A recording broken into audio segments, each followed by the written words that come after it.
সব ব্যাংক একসাথে হয়ে ক্রীড়াক্ষেত্রে অংশগ্রহণ করার সে বিষয়টা না। বিষয়টা হচ্ছে সরকার তার যে গুড ইনটেন্ট যে প্রত্যেকটা স্পোর্টস সেগমেন্টটাকেই ইম্পর্টেন্স দিয়ে সেটা নিয়ে কাজ করবে গভর্নমেন্ট। সেটার ক্ষেত্রে আমরা যারা আর্থিক প্রতিষ্ঠান আছি এবং অন্যান্য প্রতিষ্ঠানগুলো আছে তারা যাতে সর্বাত্মক সহযোগিতা করি। নর্মালি তো আমরা করেই থাকি, সেটা যাতে কালেকটিভ ওয়েতে হয়। এখন লাইক মন্ত্রণালয় থেকে যদি কোনো ফেডারেশন, ধরেন আমাদের 51টা ফেডারেশন আছে যেটা মন্ত্রী মহোদয় বললেন, সেই জায়গা থেকে 40টা ফেডারেশনকে ওনারা চান যে একটা ভবিষ্যতে সুন্দরভাবে এখান থেকে ভালো ভালো প্লেয়ার উঠে আসুক।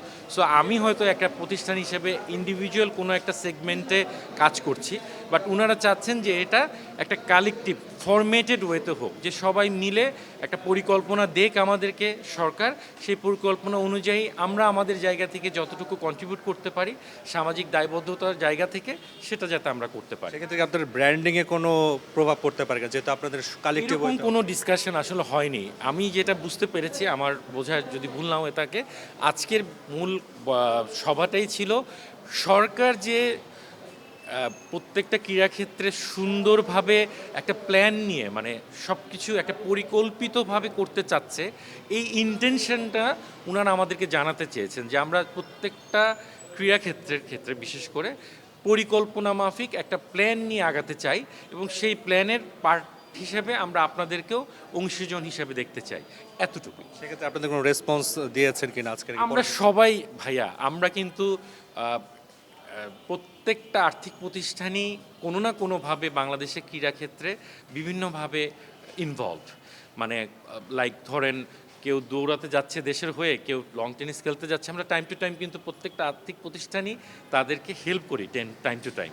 সো এটা নতুন কোনো বিষয় নয়, বাট হ্যাঁ একটা নতুন দিক নির্দেশনা, সেটাও হচ্ছে সরকার চাচ্ছে এবং আমাদের মাননীয় প্রধানমন্ত্রী চাচ্ছেন যে পরিকল্পিতভাবে সুন্দরভাবে একটা কিছু করা, যেইটা সুদূর প্রসারী একটা ইম্প্যাক্ট থাকবে। লাইক একটা ফেডারেশন প্রপারলি যদি চলে, একটা ক্রীড়া ক্ষেত্রে যদি আমরা প্রপারলি লাইক আমি আরেকটু যদি আপনাকে ছোট করে বলি, আমি একটা প্রতিষ্ঠান থেকে বা একটা ফেডারেশন থেকে আমাদেরকে কোনো একটা ট্যুরে যাওয়ার জন্য স্পন্সরশিপ চাইলো, আমি করলাম, বাট এটা লং টার্ম কিন্তু কোনো ইম্প্যাক্ট হয় না, আমরা পরবর্তীতে ফলো আপে করাটা ওভাবে সুযোগ হয় না।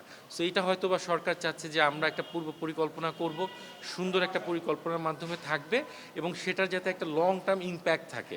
লাইক ইনফ্যাক্ট আমাদের প্রতিমন্ত্রী মহোদয় একটা চমৎকার কথা বলেছেন যে আমরা প্রত্যেকটা স্পোর্টস থেকে প্রত্যেকটা ইন্ডিভিজুয়াল ভালো পারফর্মার যারা, তাদেরকে দেশের সবাই যাতে চেনে ওই জায়গাটায় নিতে চাই।